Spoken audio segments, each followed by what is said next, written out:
Here's another installment in the resurrection of my 62 Chrysler 300. Got the front subframe out from under it. Need to finish welding in the firewall piece there. We now have a smooth firewall, no great big air box sticking off that thing anymore. Blended it in to around the brake booster area. Got that all blended in real nicely. Still like a little bit of welding on the bottom. Waiting for my 4-pans to come in. Ordered those from Big M Auto out in California. Once those are welded in, finish welding that firewall.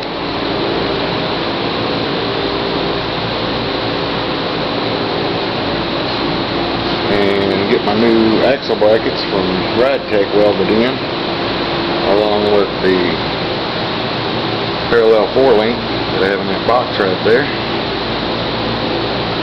Got the airbags.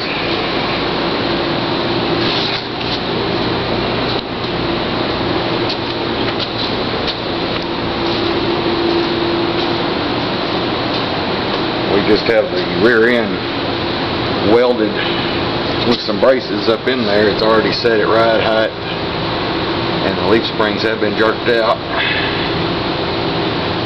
All I have to do is weld the brackets and make sure everything lines up. She's going to get disassembled and go to the sandblaster.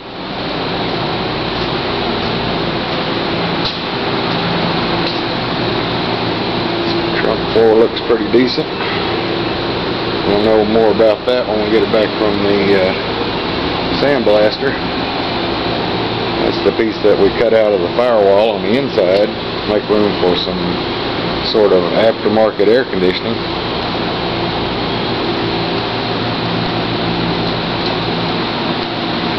But she's a-getting there.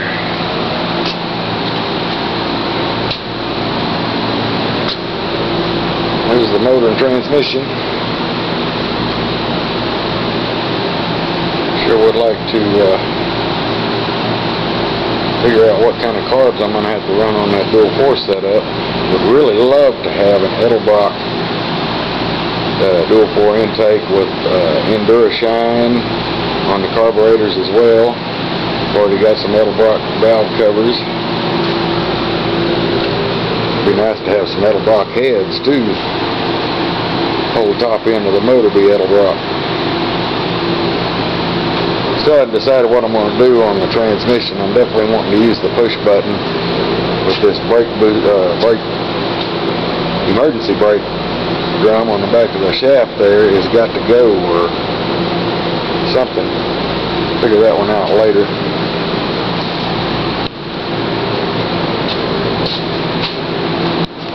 Gonna weld up these holes.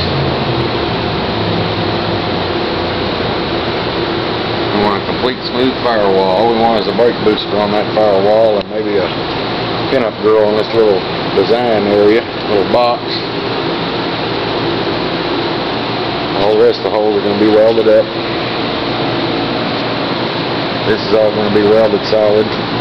See one smooth piece across there except for the windshield wipers come through the holes.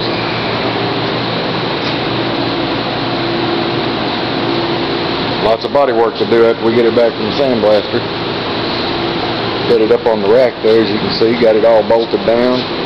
It's not going anywhere. In fact, we'll roll that right up on the trailer to take to the sandblaster and probably leave it on there. That way he can get up underneath really good.